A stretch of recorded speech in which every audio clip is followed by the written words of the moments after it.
US President Donald Trump has repeated his threat of imposing a 100% tariff on BRICS nations if they try to replace the US dollar with any other currency. Now, on his social media post, Trump said, and I quote, "The idea that BRICS countries are trying to move away from the dollar while we stand by and watch is over, and that any nation which creates a new BRICS currency will face 100% tariffs. They can go on finding another sucker nation. There is no chance that BRICS will replace the US dollar in international trade." He reiterated his commitment for a 100% tariff on BRICS. Now, Brazil has proposed that BRICS member states create a common currency for both trade and investment amongst each other. India has, however, maintained that it does not want to do away with dollar just as yet. In fact, in 2024, former RBI Governor Shaktikanta Das said that the government was not thinking of moving towards de-dollarization just as yet. Now, Friday's warning is a repeat of one that Donald Trump made on 30th of November, weeks after winning elections in the US. So why has Trump threatened the BRICS nation, and what does it really mean for them? Let's talk about that. Joining us on the show is Dr. Ankit Shah from GNLU Legal Incubation Council. My colleague Karthik Malhotra continues to be with me. Karthik, a repeat of a threat that he made earlier, immediately on the day he was sworn in as the 47th US president, that there is going to be a 100% tariff if you move away from dollar. BRICS nation have been trying to do it. In fact, India has been a part of those countries which have been trying to replace the dollar, or at least not give it the kind of prominence it continues to have or enjoy. Right. So, I believe that that Trump's this threat particularly happens to be an empty threat, because I believe that a BRICS currency in itself is an empty idea at this stage. So, you've got to look at de-dollarization from two perspectives. One perspective is that you want to reduce trading with any other nation using an external currency, which the most popular one happens to be the US dollar. And you want another country to accept your currency when you're trading with them. Right. So this is one part of the argument. How that helps any country is that if you were to trade in US dollars, that means from the open market you're buying US dollars. How are you buying US dollars? By selling your own currency. So I sell 86.6 rupees today to buy $1, and I use that $1 to buy goods worth $1 from China, for example. Right.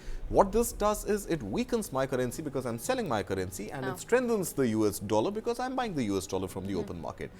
Now, unlike the European Union, which has one currency called the euro, there is no conflict within the European Union. There are no real tariff barriers between the European Union, and the European Union operates as one geographic bloc of nations.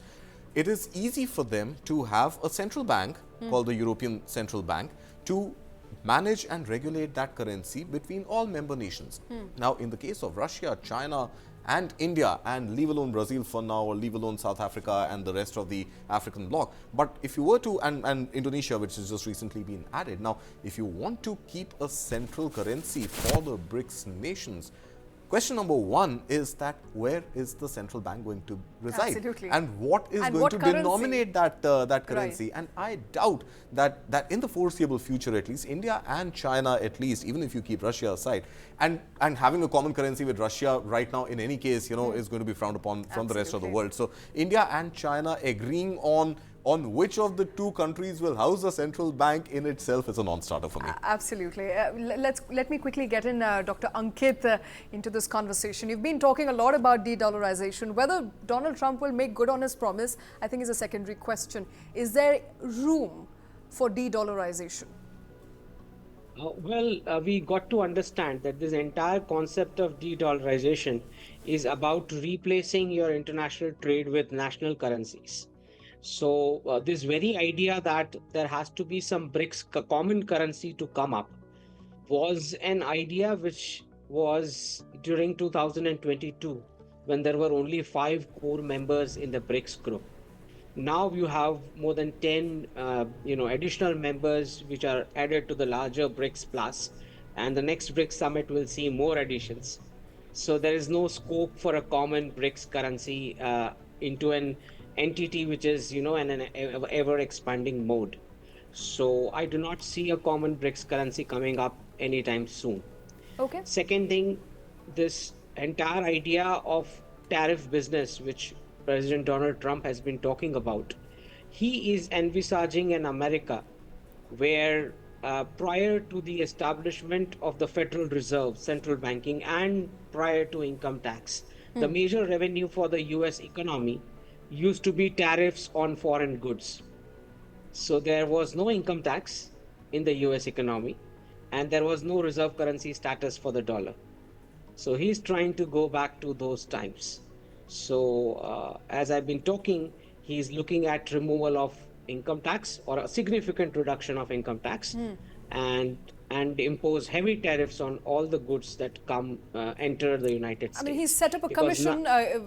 He's only set up a commission. He's not moving towards it just as yet. I think he'll wait for the commission's recommendations. But let me go back to de-dollarization. I think because that continues to be something he's saying again and again. I believe there is some real threat that the US is seeing or feeling right now to be talking about de-dollarization again and again. Are you saying there is no merit to the complexities and conversations around de-dollarization? It may never really happen, may never see the light of the day. No, so it is actually happening. So the BRICS plus nations are de-dollarizing by replacing the US Treasury and US dollar with accumulating gold. And the Western nations are de-dollarizing by replacing the US Treasury with cryptocurrencies. So East and the West both are de-dollarizing. That's a fact. Okay. Now, what implications does it have for the US dollar and the Western citizens? To my understanding, if they are to begin any kind of manufacturing, which President Trump promises to bring back jobs, homes, I believe a significant cut to Western salaries and Western assets. Because without that, you cannot begin manufacturing in the United States. Because they've been enjoying this reserve currency status for quite a long time, and which has bubbled up their asset values and the salaries which they take. Right. So if today, if they are to produce a $10 Chinese product, even at $20, I mean, President Trump is saying 100% tariff, right? So a $10 Chinese product becomes $20 for American citizens. It certainly doesn't solve inflation, but for America to even produce that product at $20 price point, they will have to significantly reduce the salaries of the Western citizens on an average. All right, Dr. Ankit Shah, Karthik Malhotra, thank you very much for your thoughts on that. Donald Trump there reiterating his threat of 100% tariffs on BRIC nations if they continue on the path of de-dollarization.